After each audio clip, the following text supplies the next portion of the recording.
So to kick things off, I do start with the same boring ass question every time. Simple introduction, guys. Who are you? Just a little background on yourselves, and why are we having this conversation? I'm Steve. I sing and play guitar in American television. We've got some new music rolling out. Our first single, "You Are Not Alone," which is the title track on our record, just dropped a couple weeks ago, and the rest of the EP is due out September 19th. So we're getting to know some folks doing podcasts and other things, and promote some of the music and touring that we're doing around that. Yeah, awesome. Yep. My name is Brian. I play drums in American television, and I'm here for the same reason Steve is. Yeah, makes it easy when you're in the same band, Yeah. right? No ulterior motives, Brian. No. Awesome, guys. So let's kind of start off for people that aren't familiar with you guys. Let's talk about the sound with American television. You guys are doing this really cool kind of this the skate punk vibes, but you're also throwing in these really catchy melodies that kind of make it a more nuanced and new age feel. What went into the conception of what you decided the sound was going to be like for these projects?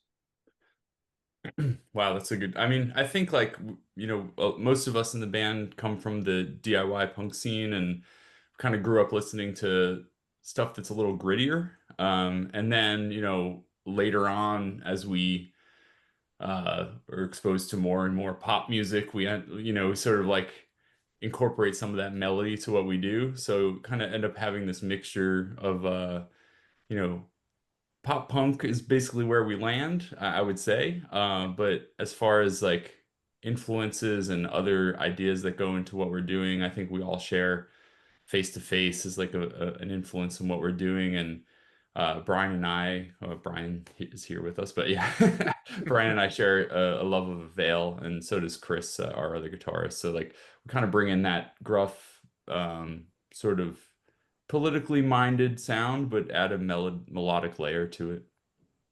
Yeah, awesome. And I'm glad you touched on it already because that's something I wanted to get into later. The political side of things, you guys are clearly, motivated or have opinions on political stances, which is great.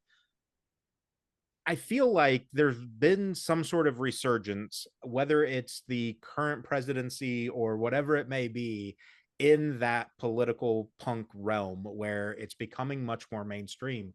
What do you guys see, from your side and that perspective of the importance of delivering those messages through song and, building a community in that fashion?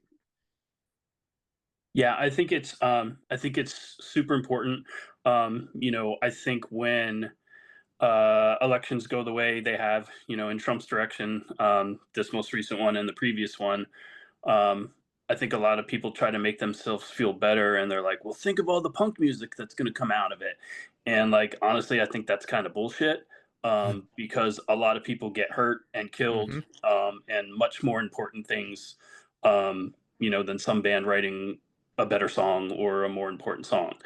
That said, when bands do have platforms, I do think it is important to convey those messages, let folks know that there's other people out there that think and feel like they do. There is a community based around opinions and frustrations with the way things are going. And however you can feel a part of that or join in on that or whatever it is, I think it is important. But that said, I don't think there's like, you know, I don't know if, like I said, people are just trying to make themselves feel better, but it's like, the music is secondary to the community in my eyes.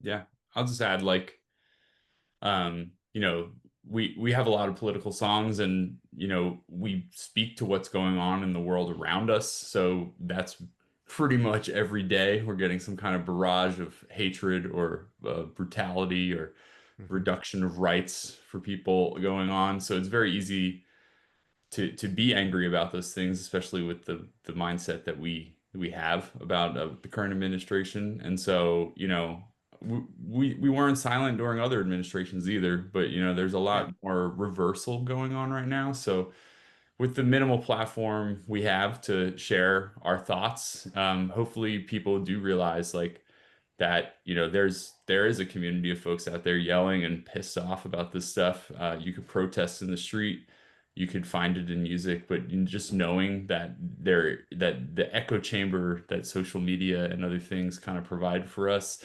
I say provide, that's probably not the right word, but create for Yeah. us, that's not where it starts and ends. You need to kind of make sure that you're interacting with people in the flesh and know that there is like a strong base of people who are pissed off and not supportive of this shit. Yeah, absolutely. And I think, you brought up a good point with so many people, I think, whether it is to feel better about the situation or to try to make it a little lighter, do go down the avenue of, yeah, but we're going to get some really rad music out of it, because there's so much fucked up stuff. But to your point, like, that's only a byproduct of it. And it sucks the amount of casualty that happens to generate that byproduct. Yeah. Yeah. Yes. For you guys, obviously breaking into the scene and kind of being fairly centralized to these sorts of things, right? Because you guys are DC based for the most part. What's that been like to be so close to the epicenter and obviously have no control over what's happening? Do you feel like that amplifies what you're able to see or feel within that? Hmm. I think even before they've been loading National Guard into the streets of DC, we have a lot of friends who work in parts of the government. Like it's just natural around Mm-hmm. here to know folks who do.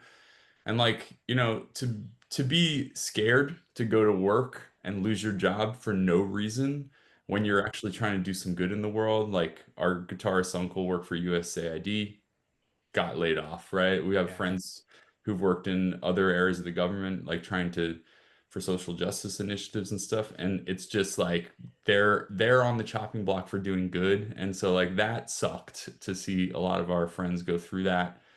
And now we're faced with like essentially a more and more authoritarian approach to governing. Like we are in DC all the time. Like Mm-hmm. there is crime in everywhere, but there's crime in cities.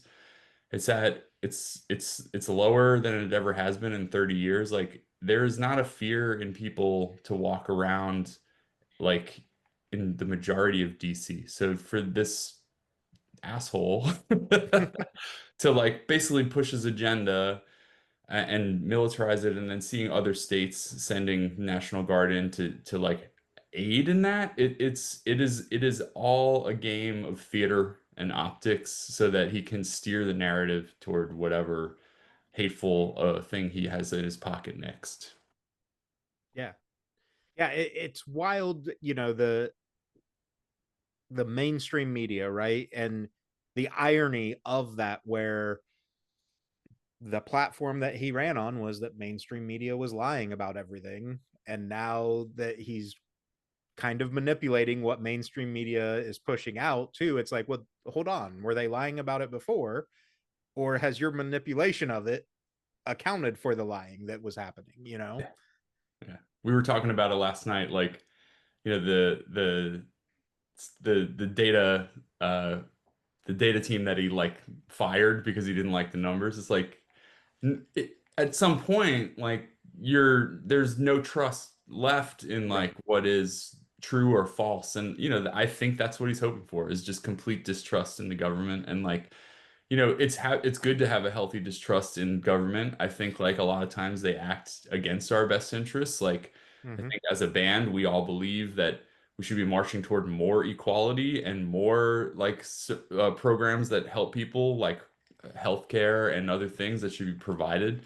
And by sort of breaking apart the trust in the government, like, oh, I'm sorry, I was talking about having a healthy distrust, like in general, you know, there's people being motivated by money and other things in politics. Like Yeah. it's not always for the good, even if 5 years from now it looks good, it might be the 15-year plan that some sleazy politician had really thought through, you know? So Yeah. it's a game of chess with a lot of these fuckers, and like there's just a real dirty batch of fuckers in the White House and in DC right now.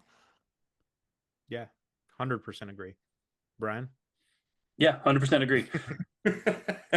Figured.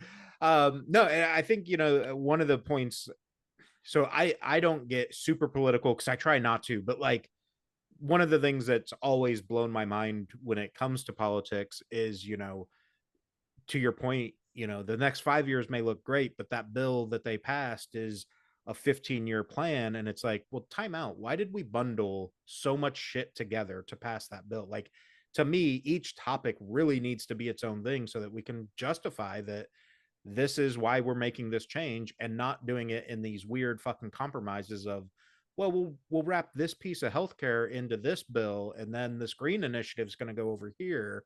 And it's like, okay, but I may agree with the healthcare part, but I don't want to agree with the other fucking initiative thing that you have wrapped into it. So how do I go about voting properly in those situations? And I think that comes into, something that I think is one of you guys' messages, which is the educational piece around the politics. And that's why you sing about the topics that you do, is like, there's a lot of fucked up shit out there. Go educate yourself so that you know where you stand. Yeah, yeah. And like, they say do your own research. Sometimes people look at the wrong places, but like, you want to like I always think even if you don't understand the situation in depth, like what would you want for you and your family? Like you would want to not have to pay out the nose for healthcare. You would want to be able to like, share a community with people that just believe in like helping each other. And if it's not going in that direction, like it's pretty easy for me to say that's not for me. So like, yeah, Yeah. I think like, you know, understanding it in depth and, how do you vote on that situation or who we elected to like answer those things for us? Like, I don't think any three of us will have that answer, but like, you got to go, sometimes you got to pick the person who represents you as best as they can. And Yeah. that's how you got it. You got to vote. If you don't vote, then you don't have a skin in the game. You got to back the people who are at least going to represent like a good chunk of your ideals. Yeah. Yeah, I don't think there's in any party or even independents that you would have 100% match with on all your ideals and all your thoughts and all your bills that you think should be introduced and passed and all of that. So, unfortunately, it's a game of compromise a little bit, and you have to, like Steve said, vote with the people that more closely align or most closely align um, with those thoughts and ideas that you have. But there's nobody, not Bernie Sanders, not AOC, that align 100% with, what I believe and what I think should happen. Yeah.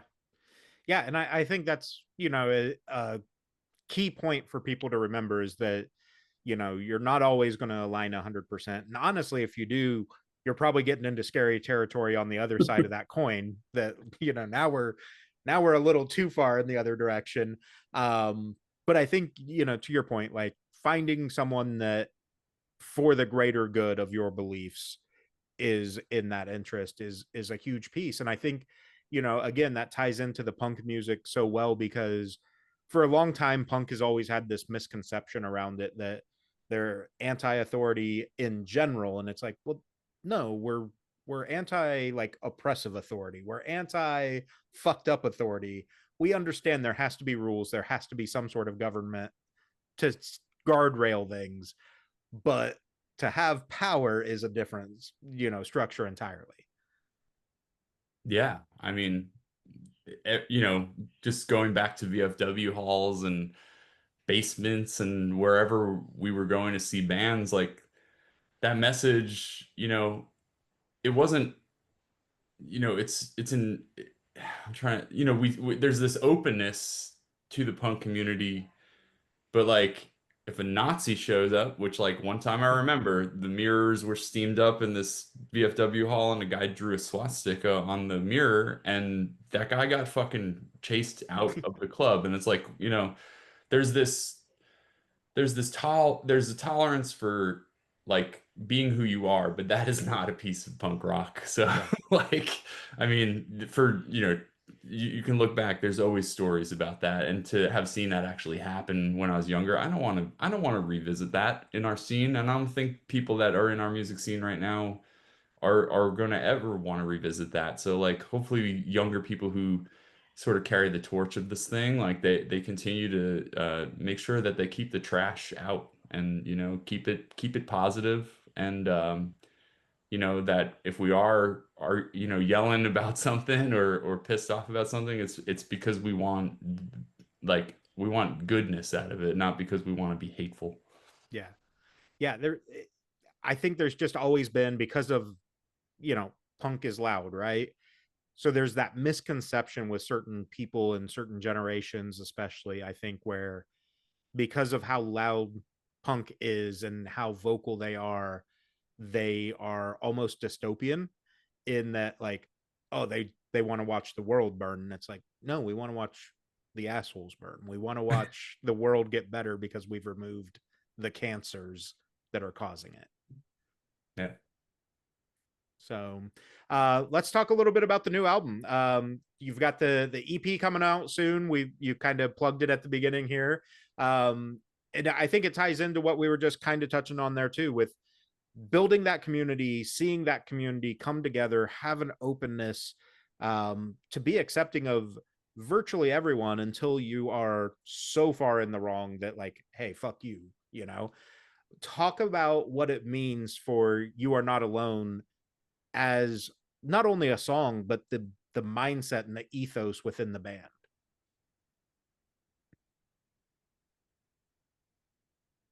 You want me to go? Yeah, all right. I don't know. You want to? I mean, we all wrote the Yeah, no, I record. mean, yeah, I think the ethos in the band, again, we came up with that chorus first, before we wrote the rest of the song and obviously named the EP and all of that. And the chorus is, super simple. When you're on your own, you're not alone. That's kind of it. Mm-hmm. Just kind of like describing the power of music to create a community, of like-minded folks, of people that are pissed off about all the same things that we've been talking about here today, who maybe think mostly the same, maybe slightly different, but all in the realm of the greater good, kind of living within a peaceful society. Um, and just a reminder that there's other people out there, whether you're in a small town, big city, listen to the record on your own, or at a punk show singing along. It's all part of this community. It's there when, even if you're not thinking about it, it's there. So um, I think the four of us really genuinely believe that. We all grew up in different towns, kind of ended up here all, in the suburbs of DC, and had some similar experiences and shaped our thoughts into similar ethos, and that brought us together into a band that really wanted to write about our experience with the music community and how it shaped us growing up. Yeah, awesome. Uh, Talk about, within that community and with this EP, the you've touched on it, the You Are Not Alone. I want to hear kind of that light switch moment for you when you understood that music is where I can feel safe and I can feel like I'm truly not alone. Like, I grew up, my family listened to, classic rock. I've got aunts and uncles that were absolutely contemporary Christian fans. So I was always the black sheep listening to punk, pop punk, whatever. And one of my aunts asked me one time, like, why do you listen to music that's so angry? And I said, it's because I'm angry. And without that, I would be a worse person. What Mhm. was that moment like for you guys when you kind of recognized that in yourself? Man, it's really interesting. I think I had a different experience. My mom was extremely supportive of like any kind of music that I like. So even before I was into punk rock, like Marilyn Manson, Korn, Alice in Chains, like, all that stuff was like in my CD racks growing up. Yeah. So like I didn't have to worry about what I was listening to. But I think like where it sort of manifested for me was, in high school, I wasn't the smartest kid. I wasn't a jock. Yeah. I wasn't like, I didn't really fit in. I was nice and like I was able to float amongst groups and stuff, but I didn't quite have my place that Mm-hmm. felt like mine. And I met a friend named Sean, and he had a couple of tapes that he like threw over to me. One was Minor Threat. Another was like, I believe it was the Specials or an early Boss Tones record. And like, he just started showing me stuff. And because when I was at school, and I think he saw me wearing a Violent Femme shirt or something like that. And he's like, okay, this kid's like, he's probably like down. Yeah. He welcomed me into his world and showed me all this music. And like I was listening to Civ was like mainstream at that Mm-hmm. point in time. And then he was like, if you like Civ, then like, do you listen to Gorilla Biscuits? I said, I don't even know who that is or what that is. And like, and now, Yeah. and then it was just like this whole world was opened up to me. And our first show was at a place in Long Island called the PWAC, which was like a big warehouse. It's pretty famous in the hardcore scene, like had lots and lots of bands come through there. And so we went to go see Warzone there. And like we didn't actually get to stay the whole show, but the peep because it was like 1 a.m. by the time where they went on, Yeah. and my mom was like, "You guys are 15 years old. You get your butts home." So but yeah, like we went to that show and I was like, "Oh, is this stuff going on everywhere?" And so next thing you know, we pick up a flyer at that show, and that leads to the next show. And I'm starting to see not only that the music and the people listening to it are like willing to say what's up and make you feel welcome and stuff. I also saw like artistic things happening, whether it was the flyers or people shooting photos or filming and trading tapes. And like, this is all pre-internet. So that was like, it was interesting to see people creating art. And then next thing you know, somebody's like, oh, I silk screen t-shirts like for these 10 bands. And I'm like, oh, there's like this whole network of artists and people who are cultivating this thing. And that felt like a community to me. And I was like, I want to be part of this. So,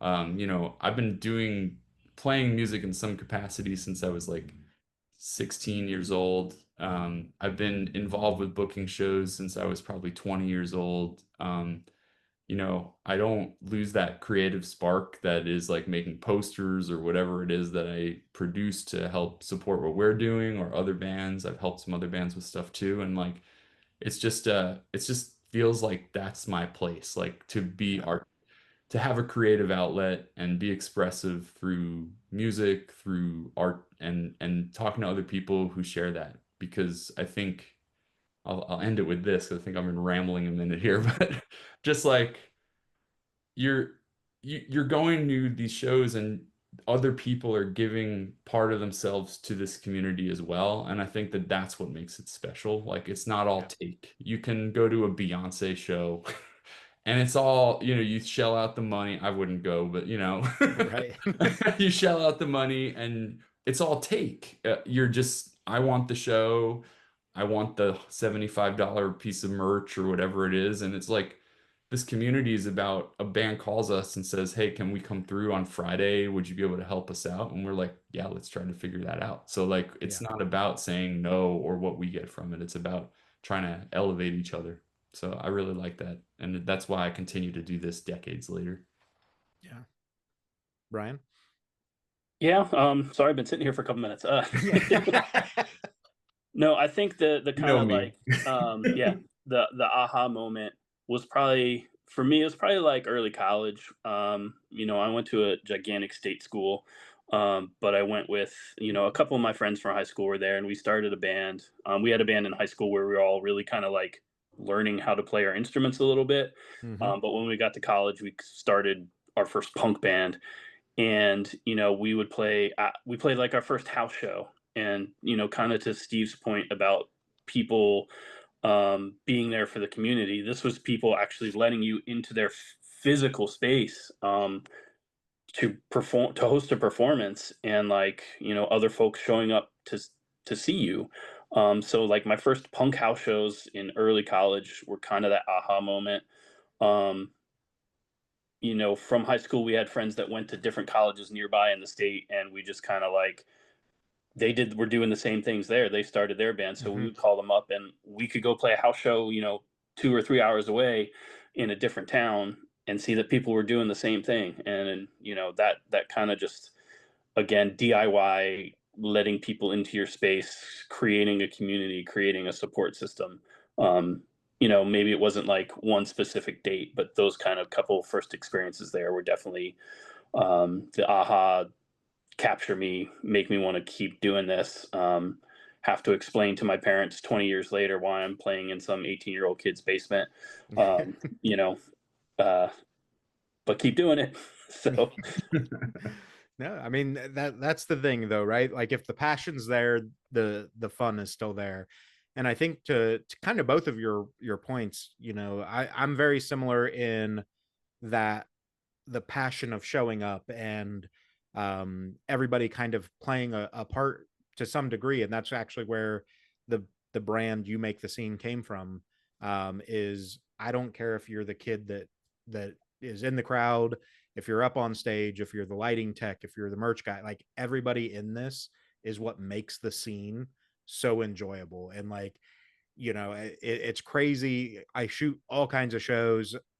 You know, last year I shot 215 different bands, and talking to like security guards and stuff, and they've even said like, yeah, metal shows, punk shows, like the crowd goes nuts, but they protect each other. But you go to a country show, they're just starting a fucking fight because they're drunk, you know? And like, I think that's what I love about this alternative space of music is like, yeah, we're going to take out our anger or whatever, but we're going to make sure that everybody feels like they are able to do it safely as well. And I think, you know, kind of to an earlier point that you made, Steve, about kind of that openness, right, of the punk scene. I think the thing that is often misconstrued by the people outside of it is that, you know, oh, they're outcasts, so they don't want others in there. And it's like, no, we want everybody in here as long as they're cool and human beings, not assholes. Yeah.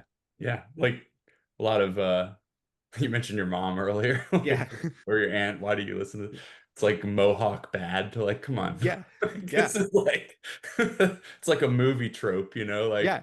like we're basically like the next wave of hippie culture in that like the inclusivity and the safety that we want to provide to others is like is you know it's uncompromisable at this point in time. Like our community expects that and holds Hmm. people to that standard, or you know you know being able and you know you got to be forgiving at some points in time, like people can misstep, Yeah. but like you got to give them, you got to correct them, like you know if someone does something fucked up or says something fucked up, don't just bite your lip, like just be like that wasn't cool, you know, like that, you know, it's not really like a right way of thinking, and just kind of calling people out. That uncomfortable moment might wake them up, you know? So Hmm. like try to keep it like a positive space. And I agree, like this the we go down to fests often, and like we're playing Hmm. this year. And it's very much like one of the most communal places that we, you know, and that's like thousands of people in one place, and there might be no fights, or Right. like somebody might be drunk and people are like helping that person instead of going, look at that guy. There's a lot of like community in that, Yeah. and I love that. Yeah. 100% agree. And we'll touch on Fest here in a little bit, but Sure. um back to the EP a little bit. Let's talk about um kind of that writing and recording process as you guys are putting it together and everything. Was there a song on this that just absolutely came together no problem, like almost in disbelief of how easily it worked? And then is there a song that was like, we cannot figure this shit out, like what is happening here? Oh man, what do you think, Bry? Well, so I will say, this batch of 6 songs, this was our um, first songwriting experience with our new guitarist, Chris, who joined the band, I think, right around 2 years ago, something like that. But these are when he first came on, it was all about kind of learning existing catalogs so that we can Hmm. continue the shows. And then this is our first kind of batch of songwriting with him, and so there were, I guess I would call them happy challenges. It was a new person in the mix, Yeah. kind of learning how we had done things, trying to like you know encourage him to write what he felt to write, but he also wanted to write things that were true to the band that he was joining. So I think there are some struggles with that. I think uh, the first song on there is called "This Is Hell." That one actually came together pretty quickly, if I remember correctly. Just kind of like, uh, have you heard it, Josh? I'm not. Did I it get haven't your? heard it yet. Oh, No. you haven't heard it. Okay. I It, that's my next thing for Tori is give me the advanced stream so I can do the review for you guys before Okay, it gotcha. drops. Yeah, okay. Wasn't sure how all this works, but Yeah. yeah. So it kind of starts with like a poppy guitar lead, and then just goes into our kind of regular melodic punk. So I think it's like Chris definitely comes from more of a that skate punk background. Fat Records, Thousand Island Mhm. Records kind of stuff. So we wanted to make sure we got some of those like guitar licks in there that he loves to play. Mixed with our kind of like melodic rock and roll. So that one came together pretty quickly. Um, there's a song on the EP called Witches, um, which we had this kind of like grungy riff for the longest time, and I love it. That's what I grew up with. Mhm. And just kind of like fleshing that out into a melodic punk song, I think took a little longer than some of the other ones, and it just kind of took some like dedicated time head down to like put it all together. Just again, it started with a chorus riff that's kind of distorted and grungy, and kind of getting that into our world. I think took a little longer than some of the other songs. Yeah. Steve, your thoughts on Yeah, easy versus hard? yeah, I think I would agree. This Is Hell was the one that came together easiest. I think that was our second song that we wrote in this batch of songs. The first one took like, I don't know. We practice about once a week together, so it's like, do we work on it at the space or do we work on it at home? And that first one, we were spending a lot of time at the space and only the space, like to develop it. And that one, I think, while it was difficult, it showed us like what we could improve to write This Is Hell. So that I think that's why that one came together, because our first song that is on the record is called Rodeo Clown. Like that one was harder to pull together. It's the first song we ever wrote together. Um, as far as ease, like I really, the title track, You Are Not Alone, I think it was a unique process to write that one. Chris came to me and he said, like, would you write a song with the chorus You Are Not Alone in it? And that was all he gave me. And then I was like, okay. And then I was like, well, let me see if I could also take one of his riffs or one of his chord progressions and try to like base it off of that. I think I took the strumming pattern and then maybe moved it up, like pitched it up or down. I don't really remember, but Yeah. I do remember changing the key and then bringing it back. And him being like, damn, that's a catchy hook. And I was like, it still needs some work. So he and I worked together to deconstruct and reconstruct that song a little bit. And while that takes a little time, it didn't, in comparison to particularly Rodeo Clown. Like I was like, that was fast, and that's one of the best songs on the record, and that's why we put it out first, just to like be like, it really represents Chris's playing. I think the chorus is awesome, and it really, the message of the record is all wrapped up in it. So I really thought that one was effective and relatively quick. Yeah, awesome. And I think too, as far as like putting it out there as a lead single and kind of that highlight track, I think the concept of it for people that are coming in newly finding you guys, it perfectly describes the band and the community, going back to that like we want you to understand you're not alone. Even when you're alone, you're not alone. Like it this is something that you can hold on to and remember that there are other people out there. And I think, with that going into this album, that mentality, I think it lends itself to that unique position that punk is in currently, where it is seeing that resurgence. It's seeing this almost I, almost late 80s vibe of like people want to be involved in punk again, and it feels really cool that people want to be there. So hopefully this is, that introduction for you guys into that space of, or that reintroduction for some people of like, we want to be here, we want you to know that you're not alone. um let's talk about, I'm a big track listing guy. EPs are a little bit different obviously, but obviously song order matters. What goes into it for you guys picking that listing and the order, and how important is it to get that front to back playthrough? Oh, that's like, yeah, I love track order is important to me. I think like I like to keep that opening track like within the first, call it 15 seconds. Like you need to be introduced to like each member of the band. So Yeah. like I want to hear all the instruments and get to that vocal. I think so you want to have a really strong opener that does that, and that's been traditionally like if you look at some of our past albums, I think Scars started with New Generation, and Watch It Burn. Brian, who what's our lead track? I'll put you on the spot. I can't even remember, but like it is that principle that I believe like you got to kind of come out swinging. And then I like to listen to things in various orders because there's this natural flow that can happen. Either, you know, there sometimes a breath between songs feels good, and Mm-hmm. then like a tempo change like difference is nice, but sometimes using the same ending on the same note that you're starting on the next song could be really valuable too. So really figuring out how to shuffle those around.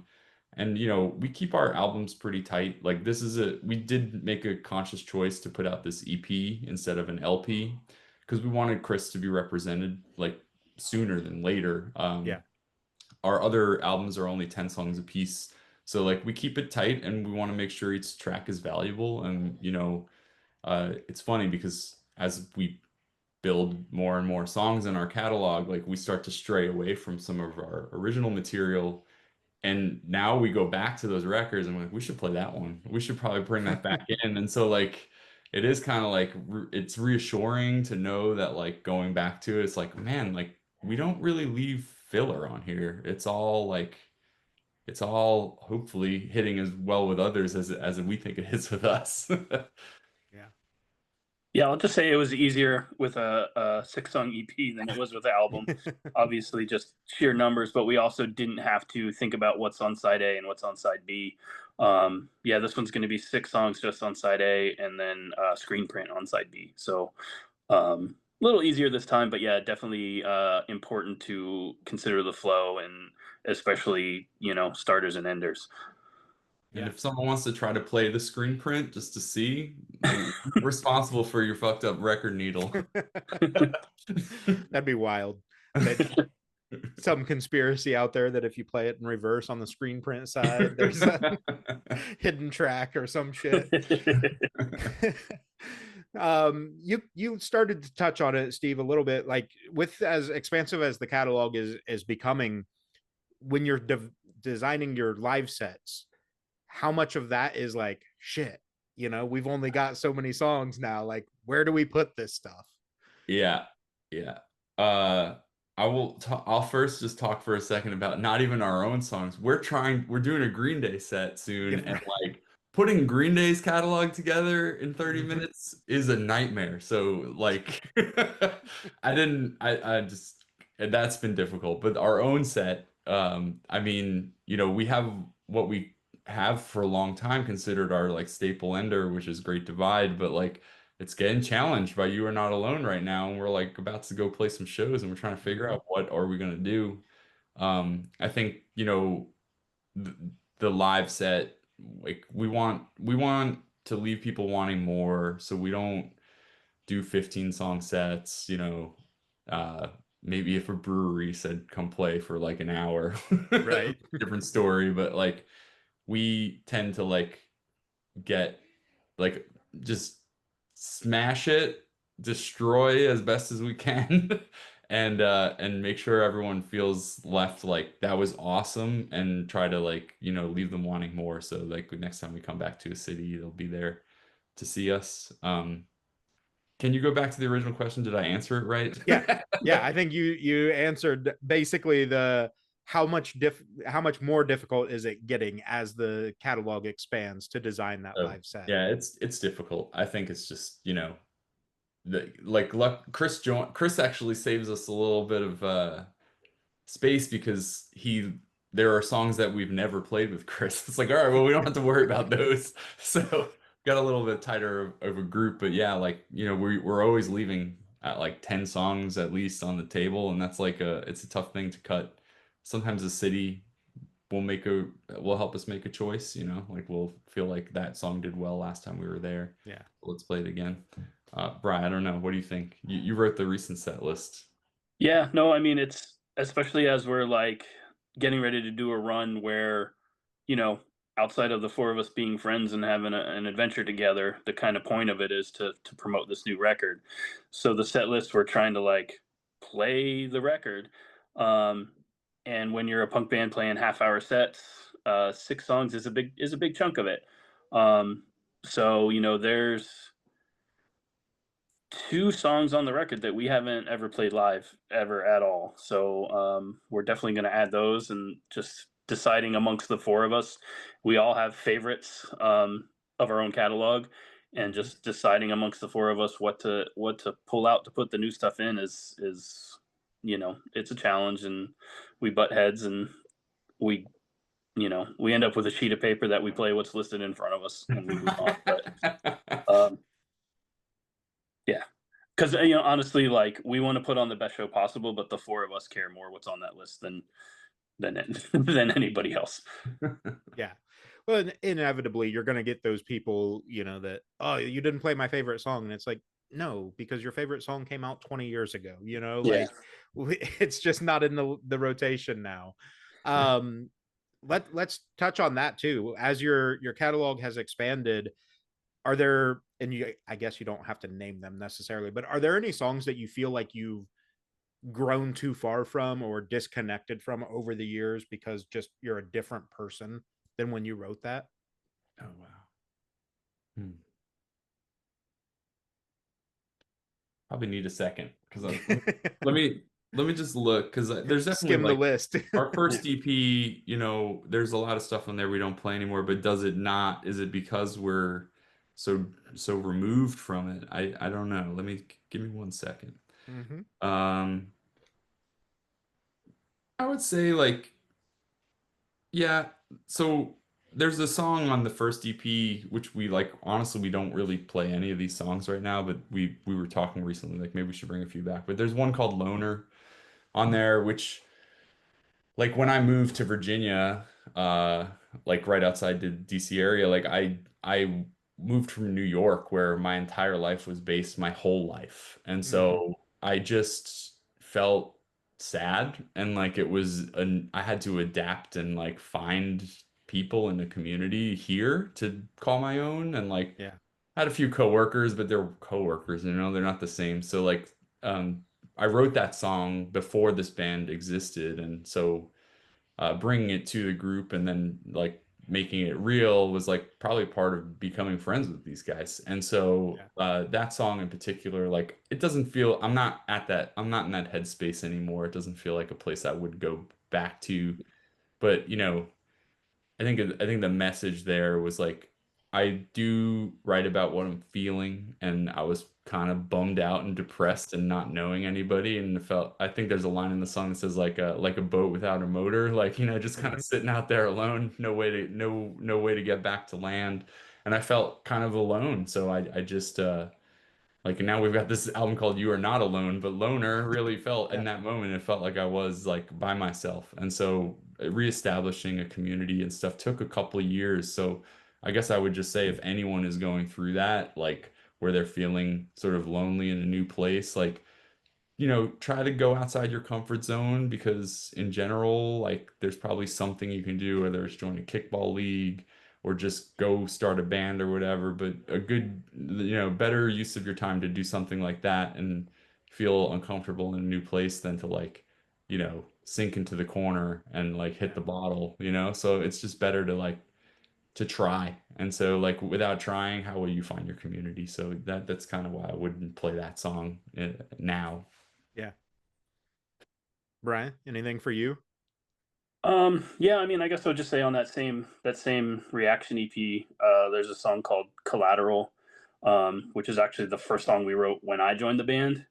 And not any message behind the lyrics or outgrown any of that. I think we've stylistically pretty heavily changed since then. We've switched guitarists now twice since that was written, and I think just each of those guys that came in are pretty drastically different than the guitarist we had when we wrote that song. So it's more stylistically that like that's something I think we've grown past, but not anything about the message of the song, just kind of like musical style. Yeah. Yeah. It would almost feel karaoke-esque at this point, Yeah, because right? it's different folks playing it, and like it's not, just to be candid, it's not Chris's like wheelhouse or interest to play music like that. So um he would if we asked, but I think it's uh we're just, yeah, we've just moved past it. Yeah. Awesome. Let's touch on the smart punk guys. We kind of touched on it earlier and whatnot. Incredible team over there. Talk a little bit about working with Matt and some of the team with the freedom of creativity, right? Like they do nothing to put anybody in a box. It's all about bring us the weird shit that you want to do and we'll see how we can make it work. What's that been like working with them over the last few years with this? Yeah, I think like so we work with Matt and Danielle mostly. Jordan has stepped in every once in a while to like help with curate a show or something like that. Yeah. But when we joined Smart Punk, it was like out of the windfall of leaving AF Records. So Anti-Flag, like if for those that don't know, Justin Sane is basically a rapist, and so we were watching our record come off the press when that news hit, and we never actually interacted with that band ever. And the label was being independently run by another individual, and we said like, "What's going on? Like, what are we doing?" And he's like, "I'm going to give you creative control of your entire album. It's yours. This label is done." And so in that moment, we're like receiving 500 records in the mail, and we're like, Right. what are we going to do with these? So we reached out to Smart Punk, and Matt was like, absolutely, like you guys did the right thing. I want to help you. I want to like have your back. And so we worked with them. um we, in releasing that first album, Scars, through Smart Punk, we said, one thing we want to make sure happens with some of the money from this record is that it goes toward domestic abuse, like, and helps people who are in those situations. So they guaranteed that we would make a donation from the record, and we did that. So that was like really important. And just knowing that they had our back and wanted to share that message, like through making the donation, like showed me that like their heads were in the right place for the band that we are. And then as far as creative control, like you're right, it's just like, what do you got? There's never been a note. It's Yeah. like they respect art, and like, I think there's probably days where I'm more annoying to them, asking them questions about like, do you have any graphics that we can post or whatever? Yeah. That they're probably more like, man, like, uh, I think it's symbiotic, like the relationship that we want it to do as well as they want it to do, and so I think we're all in the same camp. And this latest EP, when we approached them, they were like, no brainer, like we love having you guys on the label, and like let's do it. So when it came to time to pick art and other things like that, the colors of the record, what we're going to do with side B, you know, the only thing that we spoke about was just the cost effectiveness of doing multiple variants. We were like, we're gonna stick with one for this because we're doing the B-side silkscreen. So Matt it's been loves vinyl so fucking much. For anybody yeah, that doesn't know, I yeah. don't think there's a bigger fan of vinyl than fucking Matt Burns. Yeah, and he's I mean he's probably got 10,000 pounds of it. So Yeah. Yeah. The Yeah, I dude's mean, if you go to one of the festivals that they like have a pop up shop up at or something, it's just yeah. like they have two tents full of just like crates and crates of records to dig through, like crazy, crazy stuff, test presses, like all the stuff that's there. It's just available for you to get. Yeah. Um, yeah, and they've just been like, uh, yeah, super supportive. Again with the first record, we were coming out of that AF thing, and it was just such a weird experience, and we kind of got through it together. And then now working with a new record, it's just been a pleasure. Kind of we get to see how it actually goes, and not pulling our hair out and you know disappointed in a band that we like, and Yeah. that we can't be on their label anymore. And so it's just been a breath of fresh air, almost, like working with them on this one. Yeah. check out Yeah. Dead Collector because they're fucking awesome too, and that's Matt's band. Yeah. So Yeah. And I've had them on the podcast. And I think the awesome thing too with Matt specifically, but the team in general at Smart Punk is, like we kind of said already, they truly love the music. Like, it's a business, but honestly, if you talk to any of them, they hate the business side. They just want to do the music because they love music so much. So it's cool because, like, obviously it's working in both fashions for him. But like, if Matt could just focus on letting people be creative and not have to talk, financials to anybody, I think he'd be the happiest man on the planet. for sure. Yeah. Wouldn't we all? No Right. Yeah, I'll finance. say Yeah. That would be great. Financials in general suck, right? Like, I'm getting ready to Yeah. replace the alternator in my car. So fuck off. But Hey, yeah, no. Maybe Matt can do that. Who knows? Yeah, he is a jack of all trades. Yeah.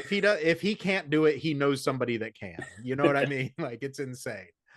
Let's touch on the tour because you guys are doing some cool shit. So um towards the end of September 24th through the 27th, you guys are making a little, like, kind of Midwest run, whatever. I called it Pennsylvania. a Rust Belt run. Yeah, there you Yeah. go. That's exactly what it would be. So you're Yeah. in Pittsburgh, Cleveland, Detroit, and Chicago. Obviously, you're making an intentional run out to Chicago. What's kind of your mindset with the routing and knowing that these 4 days are going to be, like, important cities and dates for you? Yeah, I think like some of the some of the guitar melodies in our songs are clearly very Chicago influenced, like that sort of is a strain in some of our music. So one of the things we've always wanted to do is get out to Chicago. And so Brian was like, let's make it happen this year. And it's been one of my bucket list goals is to get out that way and play some music. So I've been there before. It's a great city, but never played music there. Mm-hmm. Yeah, we're that show on the 27th at Burlington Bar. That's with Counterpunch. So Counterpunch is one of Chris's biggest uh band influences, and so he was like, do you think we could do it with Counterpunch? And if there's any advice, just ask. Yeah. Because that's all we did to get it rolling. And so they were down, and my friend Scott's band Caught Fire. They're actually a Florida-based band, but Scott lives in Detroit. So we were like, well, why don't we string together those two dates? So Caught Fire's playing both Detroit and Chicago with us, which I'm Awesome. stoked to see my buddy. Um, that Chicago show also is going to be headlined by a local band that really doesn't play that often up there called The Blacklist. So I'm pretty psyched to be on it with them. And then Newberg will be opening. I forgot to mention the Counterpunch show will also be opened by Mulva. Nice. So yeah. So and then I guess I'm working backwards down the Rust back toward started with Chicago. I'm going back down. When we're doing Cleveland, we've gotten to speak with the guys from Heart and Lung a couple times, and they're a great band. And we've been working. We had them out here in DC once, and we've seen them a couple times, and really wanted to do something with them where they're from. So we reached out to them and got the venue No Class to host that show. So it's Heart and Lung, us, and the Cheap Easies. And then starting off the whole thing, since I'm working backwards, is Pittsburgh, where we're going to be with World's Scariest, Police Chases, and Latecomer. World's Scariest has been like friends of ours for several years now. So, you know, each time we've played Pittsburgh, they've been who we play with, and Yeah. I love them. They're funny. They're, you know, they're fun Super tight. guys. Tight. Yeah. It's super tight live if you haven't seen them. Yeah. Yeah, and it's fun to see if they can fit on tiny stages. So we're doing that at a Poetry Lounge, which I think has like a 7x7 stage. So I'm like, good luck. There's so many of you in that band. Yeah. Yeah, awesome. And then you've got the Vienna, Virginia show on the 18th of October over at Jam and Java. And then October 24th through the 26th is Fest. I really wanted to touch on Fest. We mentioned it at the very beginning. Talk about the importance of Fest and the message that's there, because for people that aren't from the Florida area or haven't gotten to experience Fest, I think it's one of the most incredible DIY minded festivals that's out there. And they do such an incredible job with bringing in all of these bands that truly believe the community matters and that a rising tide raises all ships. Like, there's zero fucking competition in that festival. What's it mean for you guys, and kind of what's your perspective of it? Yeah, I mean, for us, it's very well said. For us, you know, it's when we started this band, that's the place where every band we sound like and we're friends with and wanted to play with all gathered in one place for one weekend. And you know, we tried the first couple years as a band while we are still getting our footing, and you know, didn't quite get on. But you know, some of us went down there and experienced it, and just were just in awe and wanted to be part of it. And um, you know, getting our first record out on Wiretap Records, Watch It Burn, I think that was a huge kind of like, you know, kind of put us on the map a little bit, and put us in the you know, on the map for Fest. And we got to play that first year, and it's just been um, everything that we kind of hoped it would be. Validating, uh, community building, community experiencing, seeing people from all over the country, and all over the world, even sometimes, that kind of like think like you do and act like you do and believe the things that you do and play the kind of music that you like, all in one place. And it's just like you said, there's the only competition down there is like two bands that you like playing at the same time. Right. You know, and unfortunately with 300 bands that's going to happen. Yeah. But it's we will go every year that we're invited. I mean, I think we took 1 year off since we've been going, just because it wasn't in the cards for us that year. But anytime that Tony will have us, we love it down there. Yeah. There's like just no competition, no barriers type message. Like it was like a couple of years back, Brian, we were eating breakfast and we're like, oh, Bouncing Souls are staying at our hotel. Like, Yeah, they were at the breakfast bar at the Holiday Inn. We were just sitting next to the rhythm section from the Bouncing Souls. like, Hey guys. can we agree these eggs taste like shit? Hotel eggs are the worst. Let's be fucking honest. Well, yeah, powder eggs. Yeah. No, I think it is. If anybody's listening to this that, you know, even has the inkling of an idea of going to Fest, 100% think it's worth it. Again, the amount of music that you're going to discover, the amount of people that you're going to find that truly care about everybody in the crowd and all of that, like it's unmatched, you know. And it also seems to be, as big of a Warped Tour fan as I was growing up, and you know, still am today, much less problematic with the bands that are there, right? Like, a little less controversy with some of that. So I think it's a space where, you know, truly you can go. We've talked about it a lot in this episode of like, just, this is a space where you can go and feel I'm not alone. These people get me and I'm cared for. Yeah, for sure. I mean, I would say even when the four of us go down there, outside of our showcase, like we're not always in the same place at the same time. So it's almost like, you know, we're going solo almost to shows, but any door that you walk in, you know people there, either from previous year's fest, from your hometown, from shows that you've played in other cities. Like it's just, um, yeah, like even if you're walking down the street going to a show by yourself, you're gonna walk past somebody that you know. And or you know, if you don't, you can say, you know, you have the same shirt on or something, and Yeah. it's just be the friendliest person that you meet that weekend. So Yeah, absolutely. That's everything I've got for you guys on this episode. So the standard outro that I do is I let you guys, obviously I'll link all the socials and stuff, but where can people find you? What's the best way to interact, and anything else you want to drop? Sure. If you want to find us on Instagram, which is where we're most active, it's AMTV Band. We post everything we're doing there. We probably have something there every day. Uh, Facebook just gets double posted, but Yeah. if you want to listen to our music, you know, wherever you're streaming music, just look up American Television. I would ask, follow us, save our track, add it to one of your playlists. Like just, you know, anything you could do for a smaller band really makes a difference. And if you want to grab some merch, the new album is up for pre-order on smartpunkshop.com right now. And there's also some shirts and a pretty slick looking hat out up there. So go dig in. It was payday for me today, so if it's payday for you, you know, we'll take a $20 and put it in the gas tank of the van. Yeah, absolutely. Obviously, like I said, I'll link everything. I'll keep you guys posted on when this goes live, and you know, we can share clips or whatever.